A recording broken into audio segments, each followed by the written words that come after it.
Fala aí, galera do nono ano ESD. Hoje a gente vem com o Paraguai, 12ª lição do nosso material. Não esqueça de fazer o exercício. É um material bem legal, bem prazeroso para a gente conhecer um pouquinho o nosso vizinho aqui, tá? Vamos à aula. Um abraço. Bem, gente, hoje a gente fala sobre esse Paraguai, né? Mais um capítulo do nosso material.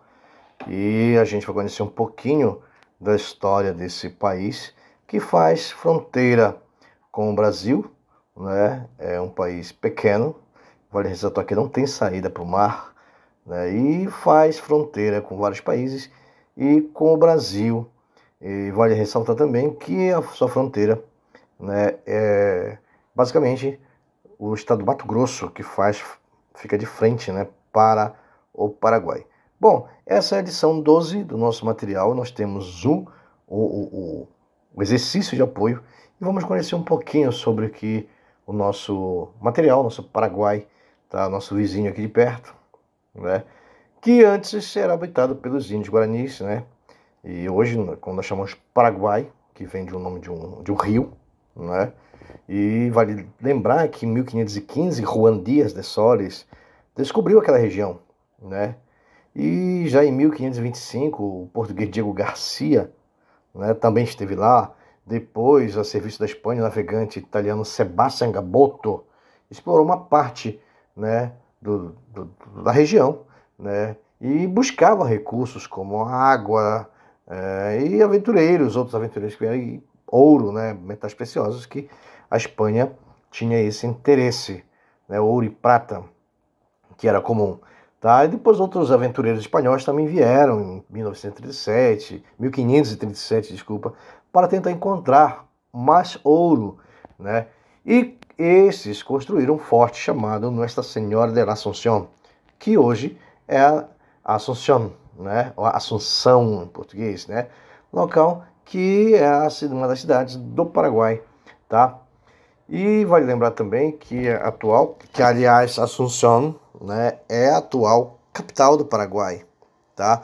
O Paraguai colonial, gente, ele foi governado conjuntamente com a Argentina até 1620.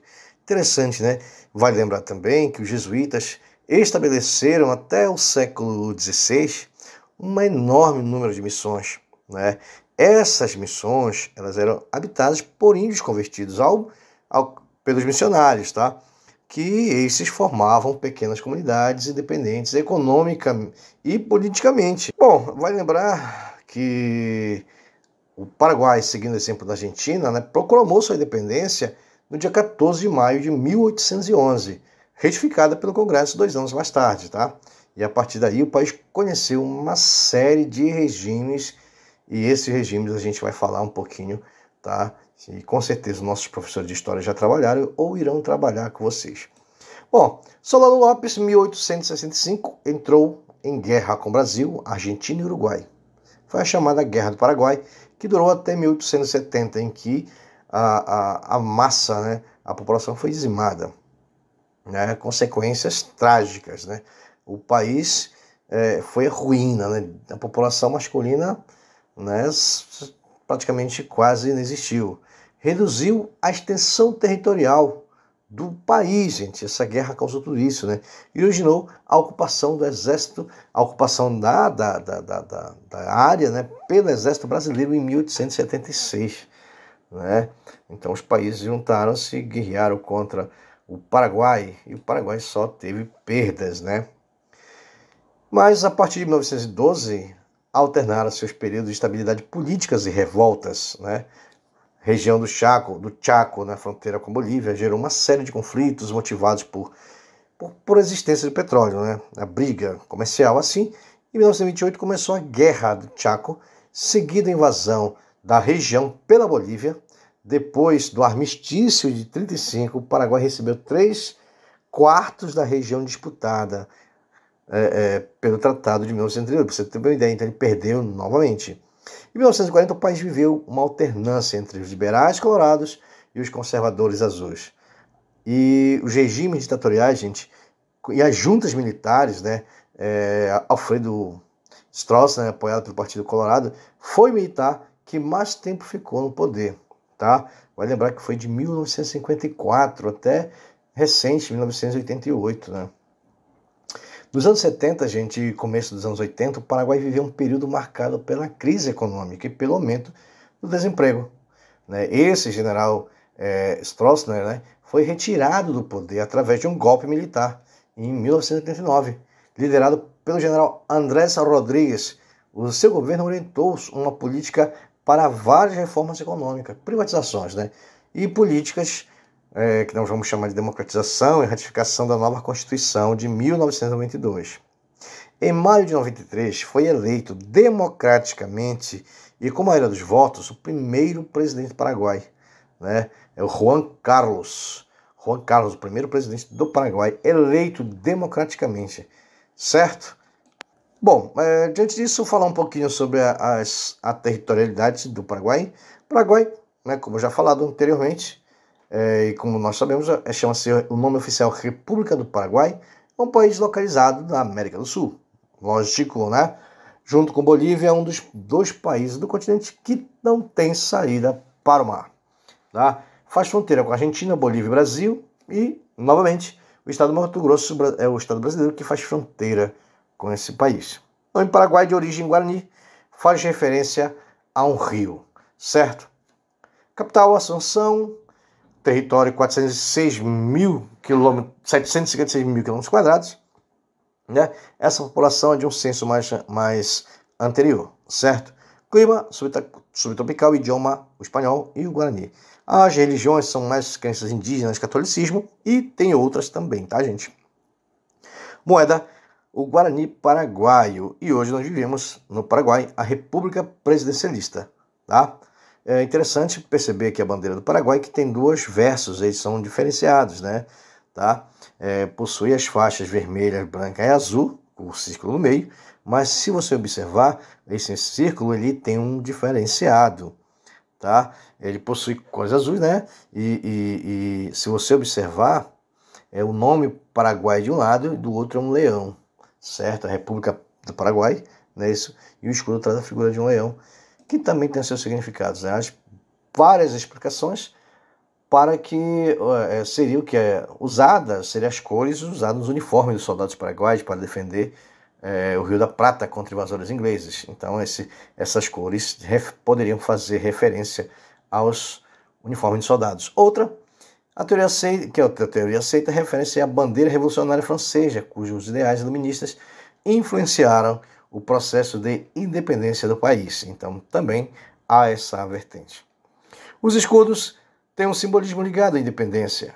A estrela, de um lado, da bandeira, é a estrela de maio, e a recordação da data da independência do país, 14 de maio de 1811. Outra parte, o símbolo é um leão, que significa, que representa a defesa da soberania nacional, certo? Então, essa mesma estrela, gente, ela está em outros do Uruguai, por exemplo, da Argentina, né, a gente vai encontrar, certo? E, coincidência ou não, né, os países faziam parte do vice-reino da Prata, né, e supostamente, da mesma época, supostamente tem alguma referência, tá? Bom, nosso Paraguai nós temos nossas várias regiões, tá? A economia do Paraguai é baseada na pecuária, na agricultura e especialmente na plantação de soja. O país é estritamente conhecido pela quantidade de empresas que se especializaram, que entraram no país, né, que vendem produtos falsificados e que muitos brasileiros e outros tantos compram, né, e as barreiras alfandegárias também de países como o Brasil foram criadas, né. Enfim, e a cultura ainda guarda orgulhosamente, gente, muitas características indígenas, né, e tanto que o Guarani é falado por muitas pessoas, por uma grande parte da população, né, também junto com o espanhol, certo? Vai lembrar, gente, que muitas danças folclóricas ainda estão, a polca paraguaia, por exemplo, né? A tiperrita, dentre outras, marca, sabe, essa mistura do europeu, das danças europeias com danças indígenas, que ainda sobrevivem, né, como manifestação cultural, certo? Em termos musicais, destaca-se a harpa paraguaia. O instrumento foi introduzido pelos jesuítas e acompanha cantos em guarani, em espanhol e algumas danças típicas também. certo? A literatura paraguaia encontra-se poetas e escritores que usaram o guarani e o espanhol para expressar-se, sobretudo autores como Augusto Roa Bastos, né? Glória de Paraguai e outros tantos mais. A culinária é a base da culinária, gente, é muito o milho, né? O queijo, enfim, que também lembram muito a comida dos guaranis, né? E dos sertanistas da época. Os pontos turísticos são vários, tá, gente? Ressaltamos, por exemplo, a capital, Assunção, né? Assunção que tem uma oferta cultural muito grande, teatros, museus, né? Casas, Museu de Barro, Panteão Nacional, Catedral Nossa Senhora da Assunção e outros tantos para nós visitarmos, né? E os departamentos, que são, a gente chama de estados, os locais que tem também vários, né? Nós temos as ruínas jesuísticas, né? De construções da época, né, da Santíssima Trindade, as praias, né, que são rios, né, fluviais como o de San Juan, tá? E outras tantas coisas que nós temos espetaculares, né? Nós temos muitas casas, muitos locais para ter uma noite bem agitada no Paraguai, certo? Isso sobretudo na capital, a Assunção, ok? Então, gente, esse é um pouquinho do nosso material que nós falamos sobre o Paraguai. Espero que tenha ficado legal. Faça o exercício e envie, ok? Um abraço a todos e até a próxima.